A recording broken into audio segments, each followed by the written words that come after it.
Hello, welcome. Thank you.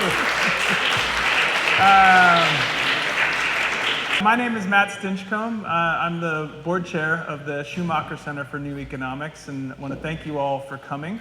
The mission of the Schumacher Center for New Economics is to envision a just and sustainable global economy, apply the concepts locally, then share the results for broad replication. Schumacher Center is located just up the road in Egremont, Massachusetts. Right now we're undertaking a real renovation and improvement of the New Economy Library that's there. So stay tuned for an invitation later this winter or spring to come up and see all that we're doing. But I encourage you all to get involved and check out the Schumacher Center. Today's program, Actionable Response to Climate Change, could not be more important or timely or relevant to an organization committed to building a just and sustainable economy. The crises of climate change, biodiversity loss, and environmental contamination pose a threat to our existence and to the very foundations of our society. And they are, at their root, the byproduct of economic thinking and practices that do not, as E.F. Schumacher would have said, function as if people or the planet mattered. If we are to meet these challenges, we must change the way that we think. And equally as important, we must change the way that we do. Sallie Calhoun and Greg Watson are two people who embody this. They are thinking and doing in ways that recognize the interconnectedness and interdependence of all living beings and places. And we are honored to have them here today. To introduce our first speaker, Sallie Calhoun, I would like to invite my fellow board member, Severin von Scharner-Fleming, to the stage. Severin is the founder and director of the Greenhorns, a grassroots organization with a mission to recruit, promote, and support the rising generations of new farmers in America. In addition to serving on Schumacher's board, Severin is also the co-founder and board secretary of FarmHack, an online open source platform for appropriate and affordable farm tools and technologies.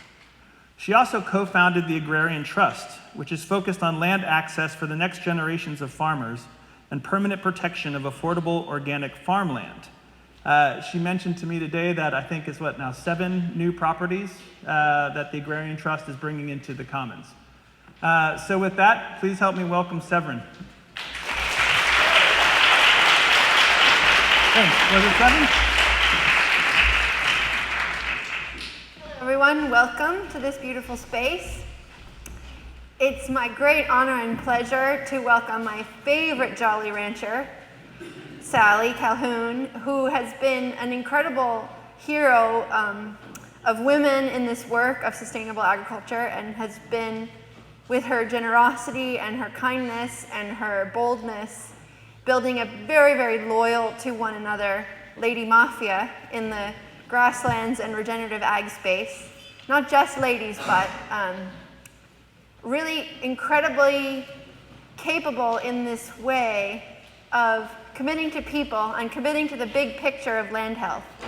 She'll tell you that she's a software guy, but I'd say she's also a kinship guy, and has managed to grasp something very compelling about the social form that's required of us as we approach these major projects of our time, and these kind of transsectoral groups where co-visioning is possible, co-inspiring is possible, conspiring is possible.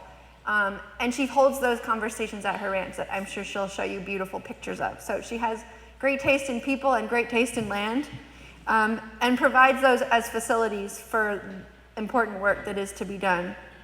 In an area in California which is facing so precariously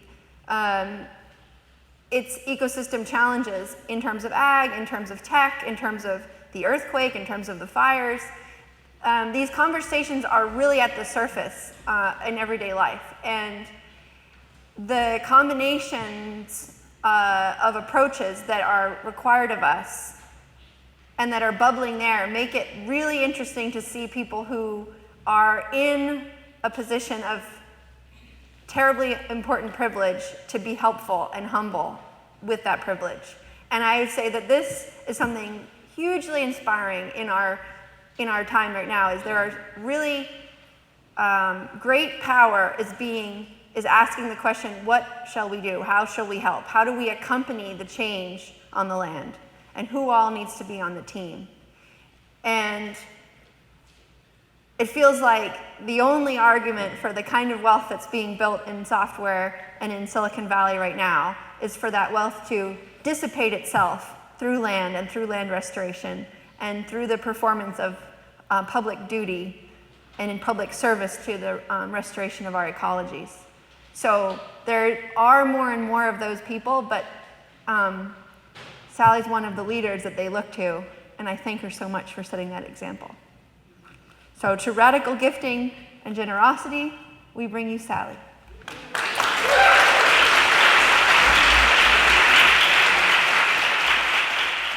As usual, incredibly articulate and wonderful to listen to.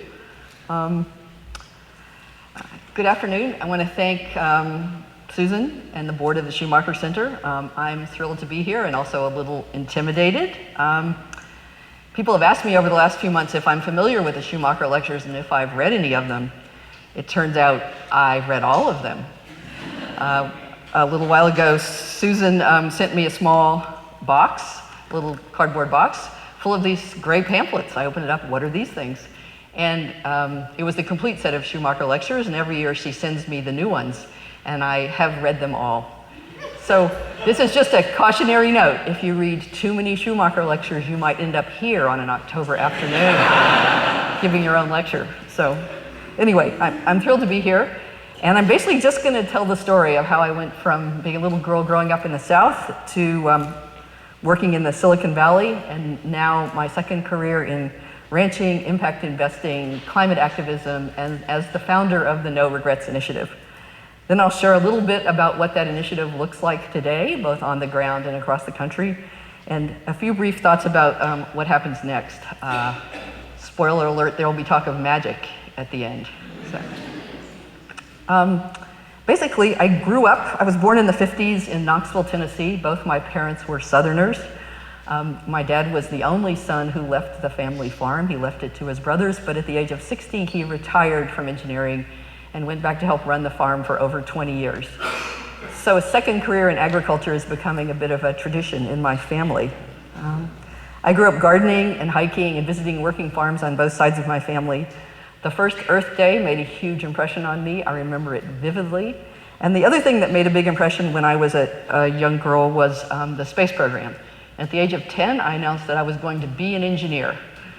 That was pretty crazy for a little girl in the 60s to announce that. My mother ended up giving me a book for Christmas called The Boy Engineer. It was the best she could do. But basically, by the time I finished high school, it was clear that while I hadn't been a very good Southern little girl, I was really not going to make a good Southern woman either, and it was time to get out. So I think of it now as fleeing the South. I went to Texas to go to college at Rice University and moved straight to the Silicon Valley when I graduated. And the Valley was just starting. I arrived there as one of the few women engineers there. We had a friend who said in the late 70s, it's the second gold rush. You've arrived with picks and shovels, get to work. And that's what we did, and it was amazingly fun. I had a fantastic career. I spent well over a decade designing diagnostic ultrasound machines and loved that. I also built robotic manufacturing systems, and then in the 90s, with my husband, we ran our own successful software company. So a fantastic quarter-of-a-century career in the Valley. And then a bit of a right turn happened. The story of the No Regrets Initiative begins in 1999. In the midst of the dot-com bubble, my husband and I decided we needed to build a weekend house to get away from the Valley, which was crazy. And on the first trip out to look at property, we were going to look at a little parcel, which we ended up buying, but to get there, you drove down the side of the Paicines Ranch. From the moment my husband saw that land, he was totally obsessed with it. He asked question after question, he learned all he could, and then he announced he was going to buy that ranch one day. The ranch was owned by developers who planned to build 4,000 houses, and I said, I don't know what you're smoking, but this seems very unlikely.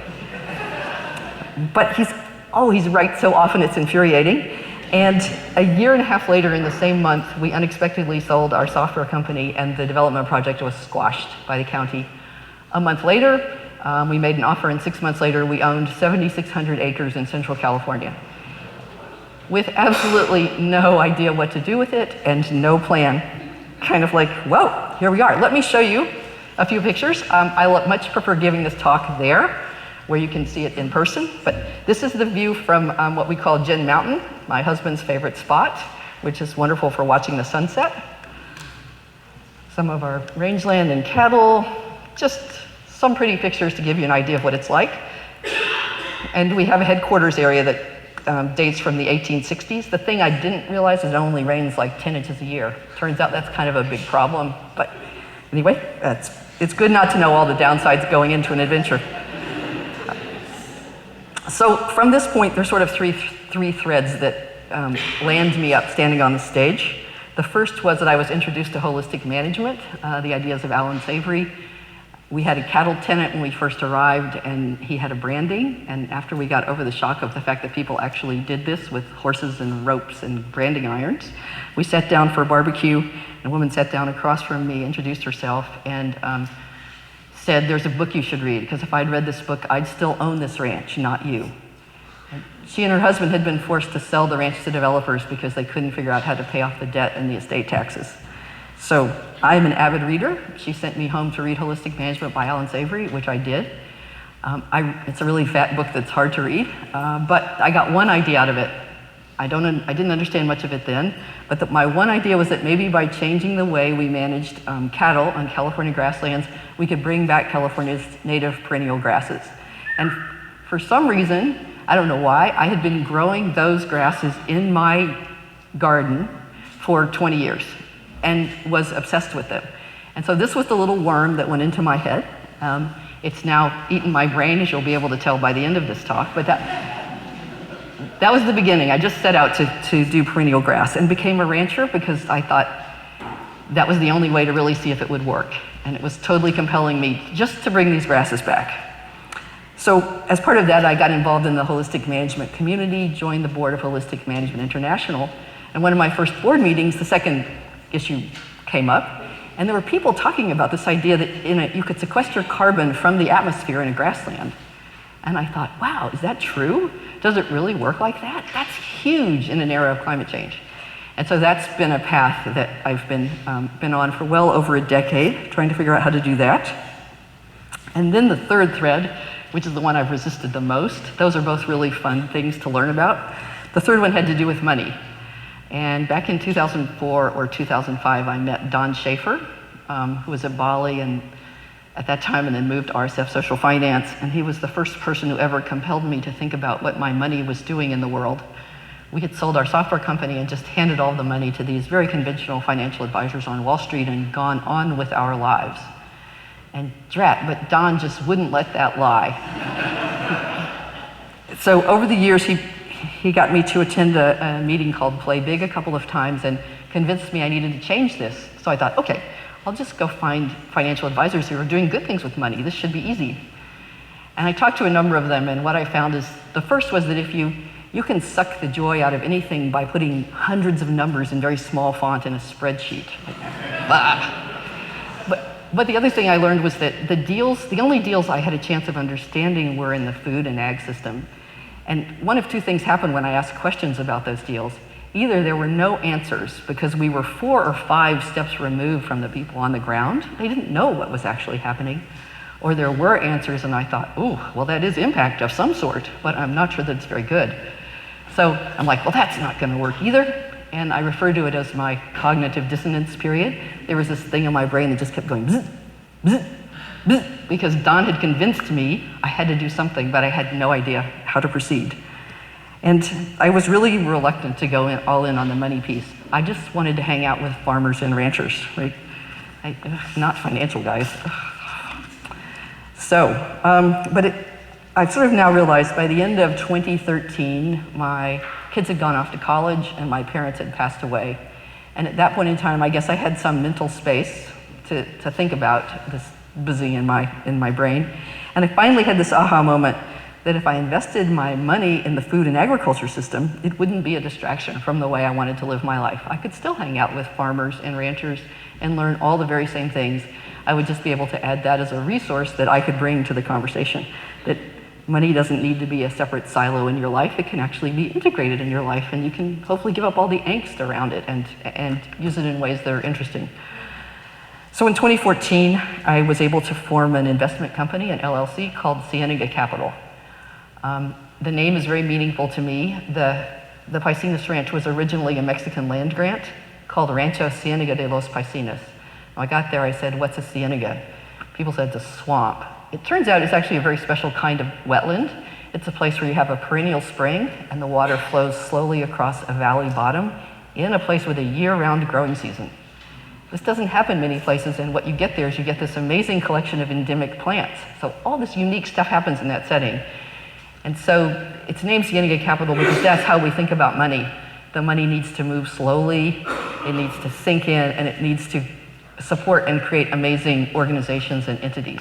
So that's hence the name, and I had the fantastic good fortune to be able to work with Esther Park on that project. She was at RSF Social Finance with Don, and it helped invent sort of the whole idea of integrated capital. We've kind of renamed our strategy as a regenerative asset management strategy, but it's based on the work that happened at RSF Social Finance. So, okay, solved that money problem. It's over there, humming along. And I was also involved in philanthropy. We had put some money aside when we sold our company, not enough. We got really bad advice, but anyway, some. And I was in the process of trying to grant that in the food and ag space, just based on the people that I met. I would do things like walk up to Severin and hand her a business card and say, you should call me.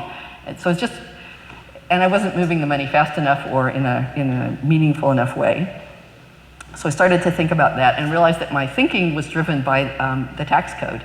And it's true of many of us, right? The tax code has divided money into these different bits. There's 501c3s, for-profit money, there are private foundations, there are donor advised funds, there's for-profit entities, and that's kind of how we all think of them as being separate. And I realized that it's really about what you want to do in the world. This is a key tenet of holistic management. You figure out what you want to do in the world and what you want your life to be like while that happens, and what outcome you're looking for. And it was kind of revelation to decide that, wait, what I really have is I have a pile of money which I need to get out into the world to do something. And the change I'd like to see is really to regenerate the agricultural soils of North America and the communities that depend on them. And so that's what it's really about. It's not about these tax entities. So it was like, oh, I can do all of this, and I can integrate the whole thing into my life. And so we called that whole initiative the No Regrets Initiative. And it's what's happening on the ranch, what's happening in our philanthropy, and the investment that we're doing in the food and agriculture space. It's called the No Regrets Initiative because carbon sequestration in soil has been called a no regrets negative emissions technology. So a negative emissions technology is anything where you take CO2 out of the atmosphere and put it somewhere where it can't exacerbate climate change.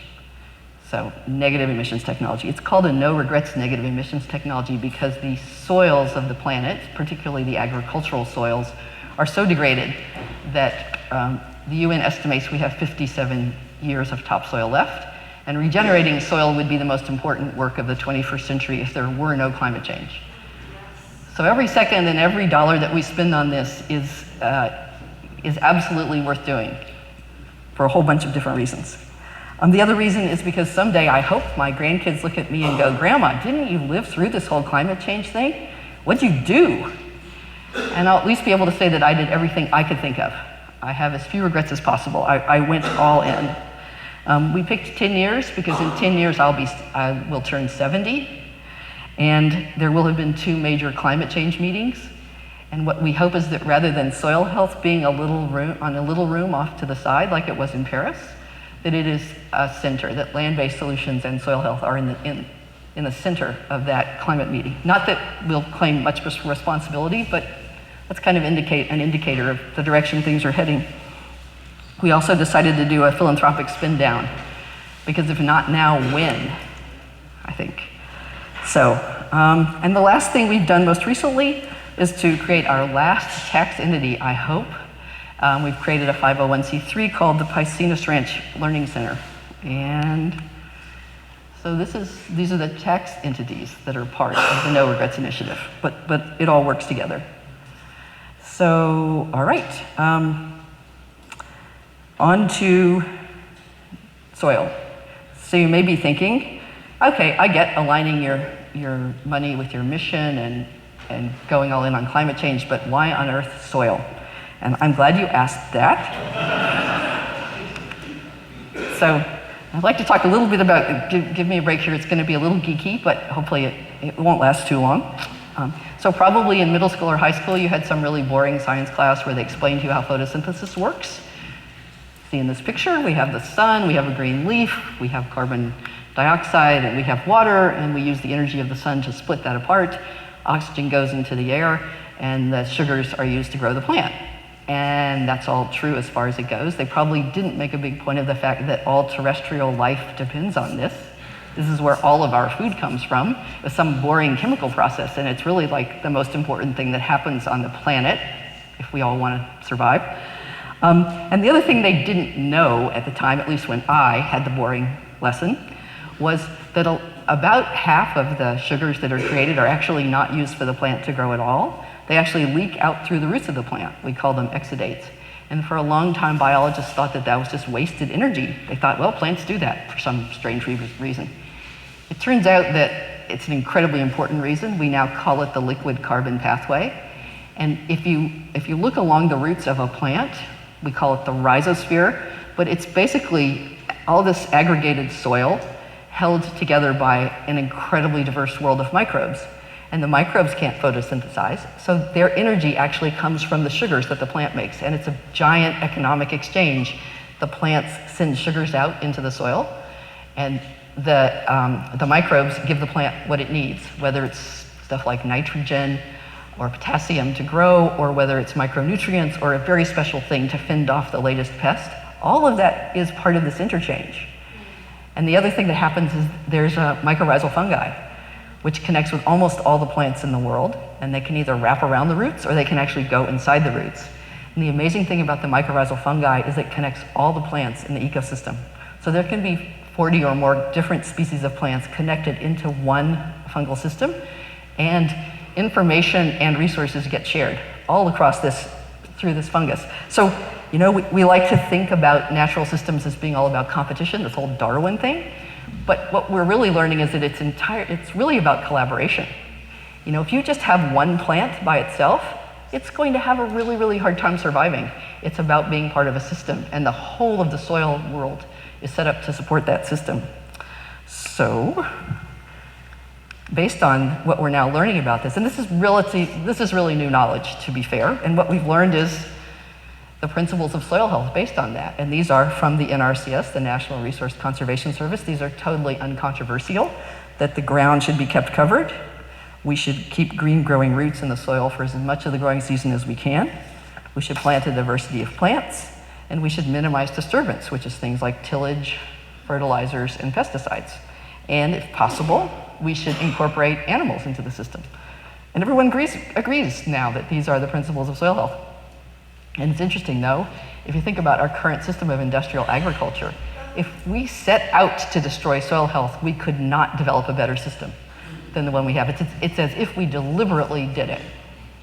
So the question is, how do we now convert that whole system? If you think about fallow ground, you think about an incredible amount of tillage, all kinds of pesticides and herbicides. So we've got to flip the whole system. And when I say this to people who aren't farmers, they're like, yes, we should do it. But is it going to make any difference? Is it really enough carbon to matter in the grand scheme of climate change? Like, what most people don't realize is that soil is the second biggest carbon sink behind the ocean. There is a lot more carbon in the soil today than there is in the atmosphere, and we've lost probably half of that carbon since man started probably cutting forests and plowing. So the soil is very degraded, but it's still a very huge carbon sink and could obviously hold a lot more carbon than it does now. And there's been a lot of controversy about that, partly because there was a misunderstanding about how soil carbon works at all. The thought was that it's mostly in the top level of the soil, that it's about decomposition.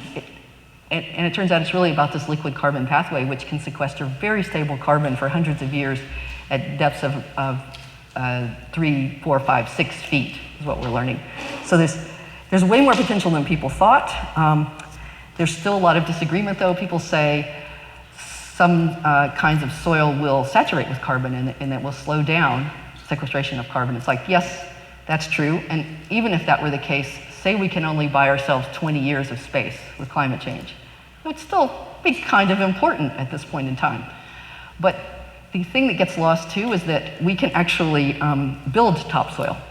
So even if we saturate the topsoil that's there, we can build topsoil. Probably you know the day after you learned about photosynthesis, they taught you that soil gets built very, very slowly as a physical and chemical weathering process of rocks. Yes, you can make soil that way, but the way most soil since plants came out of the ocean has been built using biology, the microbes and the fungal system that I'm talking about.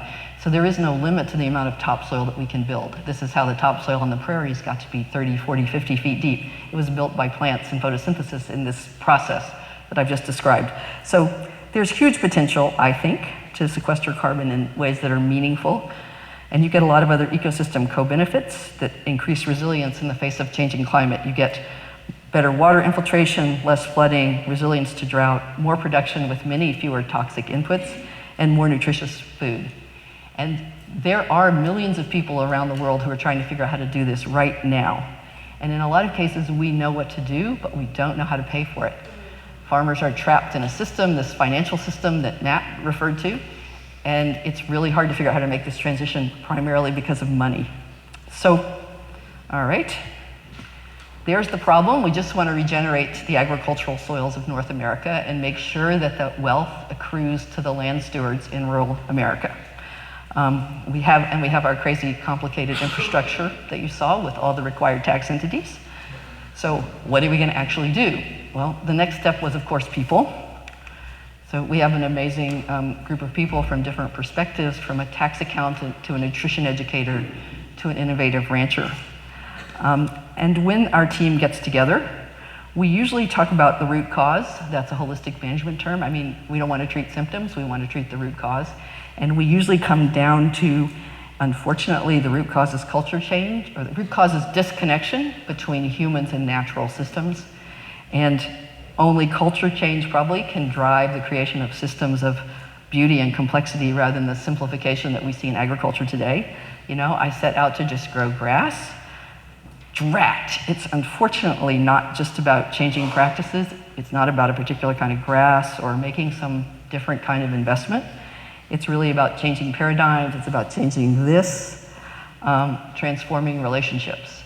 And the bad news, I guess, is that it's slow until it's not.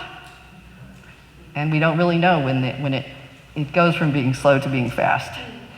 And I think what's exciting is that in the field of regenerative agriculture, I think that this kind of change is being modeled. It's a very sharing and collaborative community. People are connected. We think of it as a fungal community. There are all these different organizations and entities and farmers and ranchers, and they're all connected. And that's how they're doing the work. We do work a lot, as Severin said, to make sure that women have more of a leadership role in that system. I often say that as soon as women take over agriculture, it will get fixed. And I do believe that. But it's also really a community showing what's possible. We lack imagination, and this community is trying to address that. On the money side, we haven't really found our people in the same way we have on the regenerative agriculture side. That change seems much slower. And yeah, not as much fun to work on. So anyway, I'll show you a little bit about what this looks like in the world. This is a vineyard we planted a few years ago, and it's a vineyard designed to be managed by sheep. The vineyard floor is never tilled. It grows diverse plants all year round. The sheep do all of the suckering and the in-pruning and dramatically reduce the irrigation that's required and increase the yield and the quality of the grapes. And we're doing this hoping to inspire other people who grow grapes that we really fundamentally need to change this. Most vineyards are tilled to death today. 15 tractor passes up and down each row in an organic vineyard. So it's really about how do we develop perennial systems and incorporate animals, all those 5 principles of soil health at work. We do holistic planned grazing to try and get those native grasses to come back. And now we're getting the native grasses to come back, which scientists say is impossible, but it's happening. And so the next thing now is that we're asking the question of how can we make the rangeland green in the summer? And that's also supposed to be impossible, you know, those golden hills of California. But Mother Nature wouldn't have made a grassland that was a solar spill all summer. So now we have 10 years to try and make it green in the summer, which is, I don't know, we'll see what happens. We have a lot of educational programs of all kinds and a lot of convenings. And like most farms and ranches these days, we're stacking on agritourism and weddings. It's a fantastic wedding venue, if any of you are looking for one in Central California. And our latest adventure is we were leasing a lot of row crop ground to a large industrial organic veggie grower. And the practices were also really destructive of soil health. So we've decided to become farmers. We've taken the lease back and are trying to come up with systems that are financially viable and that build soil health. And this is the place where we are early in the experiment and really struggling. But hopefully over the next few years, we'll figure out what's possible there in our context. So that's what's happening in the ranch. That's where all the fun stuff is happening. That's where I like to hang out most of the time. But through CNV Capital, we are making a wide range of investments in the agriculture and the food and ag system. We work primarily with producers, farmers and ranchers, and their direct customers who care about where the food is coming from and how it's produced. We use all types of capital, equity, revenue sharing, lending. We have done loans for sheep, cattle, irrigation pipe, freezer repairs, land, inventory, wells, cars, trucks, etc. Pretty much anything you can think of that a farmer or rancher might need. This is really, it's frustrating. This is the work that the banker on Main Street should be doing, but they're not. And so we're doing it. We are a lender of last resort, usually, not because the loans are risky, but because for some reason they don't fit the banker's criteria at the moment, or they need to happen quickly. So that's usually when we come in. These are some of the organizations we've been able to work with. And on the customer side, we've invested in regional meat companies, food hubs, cideries, distilleries, and we invest all over the country. Usually with people who are part of our existing networks. So we don't talk about this too often, but in our investment portfolio, since I started doing my investing well over a decade ago, I was a terrible underwriter. I really wasn't good at it. But since then, we've invested $47 million. We have a return on capital of almost 5%. Esther likes to say we're not terribly concessionary. We just do different kinds of loans. At the moment, we have $23 million outstanding in 58 transactions. So those are 58 relationships that we're in today. We take the RSF social finance idea that every one of these loans is a relationship, and they're now part of our community, and we are connected in the same way that all the plants are connected.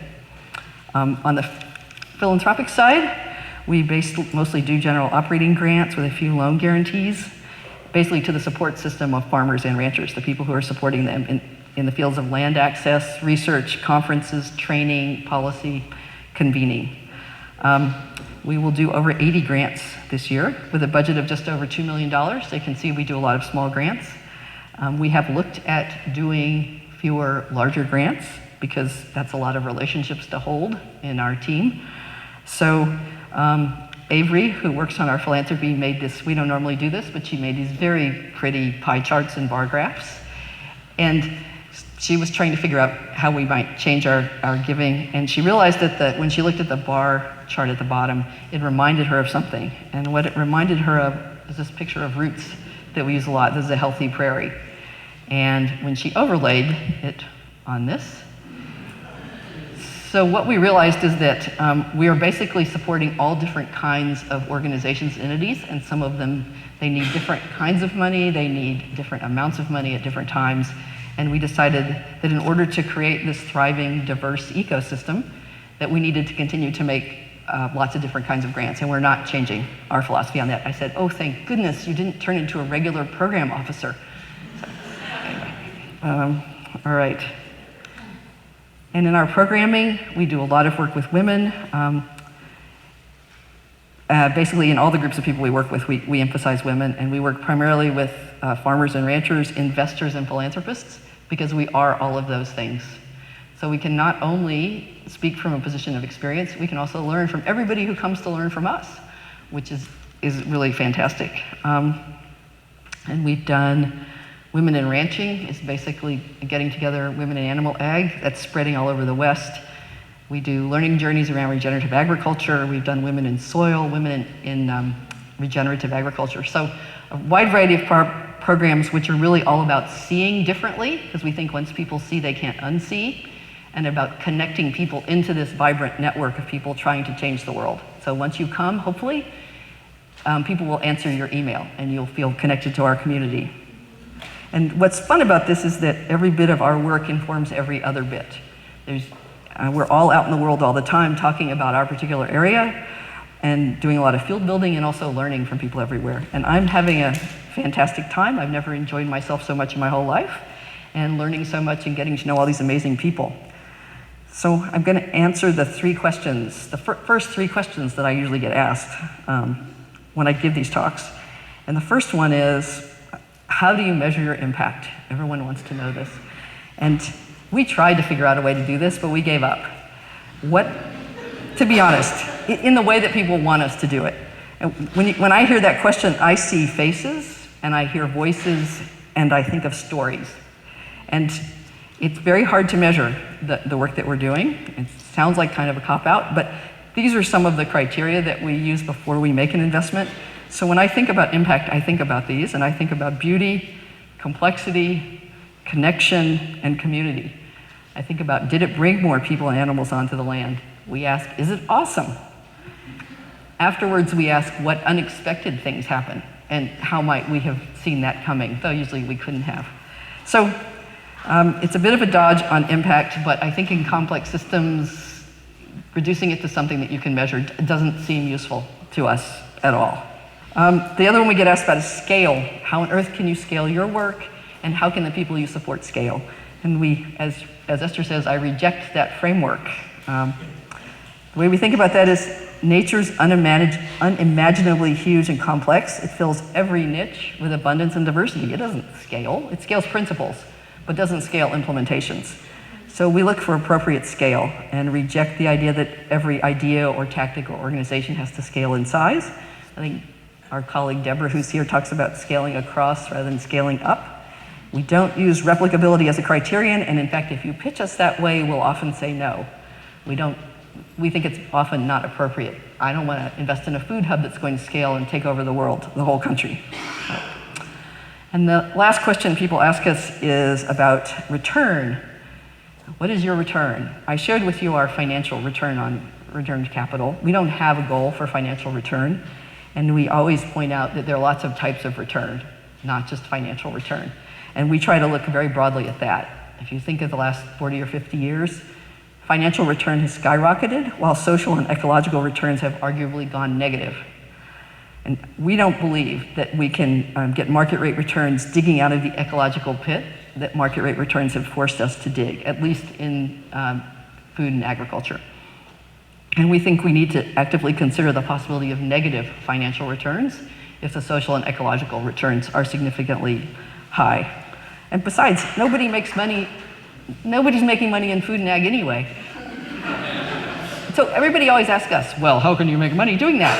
And you say, all the economic studies show that the return on investment for farmers as a whole, either in every state or in the whole country, aside from government subsidies, is negative. So no one's making any money. It's kind of frustrating when we always get pegged to the how are you going to make money? Because we can't get government subsidies, so we're stuck, unable to make money. Anyway, sorry, I'll try not to rant here at the end. So a little bit about what we think happens next. As my son says, I can predict the future, I'm just usually wrong. So take this next few minutes with a large grain of salt. But it has been clear to a lot of us for a while that land-based solutions generally and soil specifically are incredibly important for both climate mitigation and resilience in the face of the already baked-in climate change that we're facing. But there's been very little talk about it, there's been very little work on it, and there's been virtually no money. A number of us convened around a table at a conference a few years ago, and we figured out that the total philanthropic grant making in this space that year was probably $6 million, which is nothing, right? And in fact, there's been a lot of active pushback about the idea that agriculture can be part of the solution, not just a huge part of the problem. Particularly from a lot of mainstream environmental groups. They haven't wanted to talk about the fact that cows can be good, not just bad. I think that's changing rapidly, probably over the last couple of years. There's been an explosion of interest in soil and land. It does seem like now is the moment. I wasn't in New York at the climate change meetings that were just held, but apparently land-based and nature-based solutions were very prominent there. So, you know, when we get desperate enough, we'll consider these possibilities, apparently. So the field is exploding, and as the field explodes, there are a couple questions that we are dealing with a lot. The most important one, and the hardest one, is how do we create good outcomes for land stewards and their communities as investment capital pours in? We want wealth to go to the producers in their communities rather than to Bayer and Syngenta and their stockholders, or even to carbon markets on Wall Street. So the first question we always ask of any sort of big scale plan is, yes, but how does it accrue wealth to the people on the land? And the question is, how do the capital providers who want to pour into this, how do they become part of this diverse ecosystem that I showed with all the roots and the diverse plants? How do they become part of that system in a way that's productive rather than kind of the equivalent of destructive fertilizer or fast-moving water in a flood? We don't need billions of dollars to wash away what's there, to create a few giant entities and really reduce the complexity of the system that we need to create if we're going to make meaningful change. The second internal question we deal with is, what's our work to do with so much going on? And it seems that we are the culture change people. We talk about culture, and we talk about people, and we talk about women's role in all of this. And that's actually kind of unusual that we would, but that's our thing. We are founding members of a number of collaborative groups working in this space, like the Herd, the newly formed funders of Regenerative Agriculture, California Food Shed Funders, the Grass-Fed Alliance. So we feel like all these people are coming into the space, and now those of us who've been there are trying to figure out how to make that integration work and to have this, as I said, have this capital be productive and not destructive. And at this point, the other question people always ask is, well, that's all very good, but how is this change going to happen at the scale required in the time frame that we have? And it's true, news on climate is grim. I stand here as a Californian. Last fall, we were asking ourselves the question of, can we continue to live here with the smoke and the destruction? And this fall, in the midst of some smoke, but much less, we are asking ourselves, can we maintain our economy when we have intermittent electricity for 3 months a year? So we are in the middle of it, and it is grim. Good news is, though, as Deborah likes to point out, it's a complex system. So any plan that I could give you that was like, we'll do step 1 and step 2 and step 3, and then this will happen, 4, 5, and 6 will happen. Any plan I could give you like that was hopeful and might affect change would be totally unrealistic. But the good news is that's not the kind of plan we need. So I think that if we get out of this, it will be by working together in ways that, and what happens, no one will have seen coming. I said to Greg, if we get out of this, we'll have a glass of wine in a decade and go, wow, I did not think that was going to happen. So basically, I think it will look like magic, and we can't force it, and we don't know what it's going to look like. So it's an interesting time to stand up here and talk about joy and hope and possibility, but that's how I feel. I still think there's a lot we can do, and this is how we approach our work at the No Regrets Initiative. I am sure that we can't imagine how abundant a partnership with nature could be if we combine our collective human creativity with solar energy, photosynthesis, the amazing plant community, and the brilliance of the biome. The results could be astounding and totally unexpected. I know that. We see that all the time on the ground, all over the world. And the good news here is that farmers are in it. I mean, we are in climate change right now, and attitudes are changing fairly rapidly as facts on the ground change. And what helps us to survive day to day in climate change or year to year is going to help everyone, because it's going to be this kind of change in the system. And as I said before, we know what we need to do, but we end up stuck on money. It frustrates me right now that virtually all of these conversations come down to money. I don't understand how it's possible for anyone to say that we can't afford to do these things. In light of the crisis that we face and what's at stake, that just sounds, I don't know, I don't understand. I don't even know how to respond to that because it's so baffling to me. And how can anybody talk about perpetuity at this point in time, especially about charitable funds? This money needs to move in the world, and so that we have a world for future charitable funds to move through. It's like now. So I feel compelled to act right now, and I'm going to do that by showing up as an engaged human with my unique set of resources and doing the best that I can. My plan is to go all in, eat really well, play hard, ping pong or pinball, anyone? To learn, to share, to support each other, to create the conditions for magic, and then be open to it when it arrives. So, thanks.